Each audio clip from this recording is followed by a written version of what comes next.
Hi, I'm Andrew Swaffield. I'm the Chief Executive of the Monarch Group.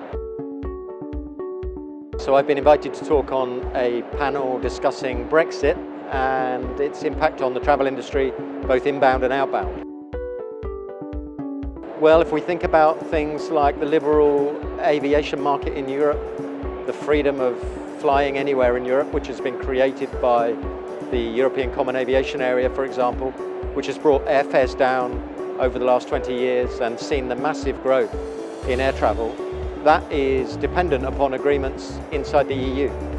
So we have to ask ourselves questions about what kind of relationship the UK would have with the EU in terms of aviation. Will we still have that freedom, or will we be more like the US and have to negotiate a separate deal with the EU?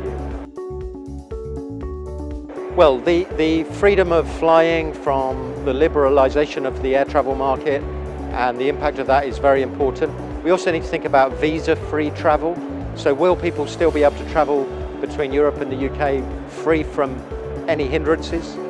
We need to think about the number of workers from the EU working in the UK, particularly in the hospitality business. In London, 64% of workers in hospitality are non-UK EU nationals. Will they still be able to work here after we leave the EU? We've got things like the Posted Workers Directive, which allows holiday reps to work in the Canary Islands on UK passports.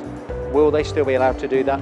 We have the European Health Insurance Card for people to get free medical cover.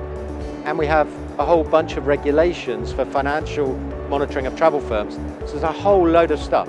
Very, very interesting from an industry point of view. I think understand it, research it, and begin the process of planning for a hard Brexit, just in case that's what happens.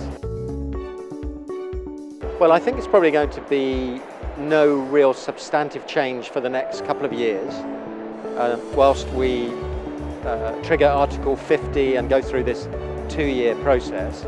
But we really have so much to plan for that we're going to need time to do it. I mean, it's 43 years of being inside the EU. We're not going to be able to get that sorted within 2 years.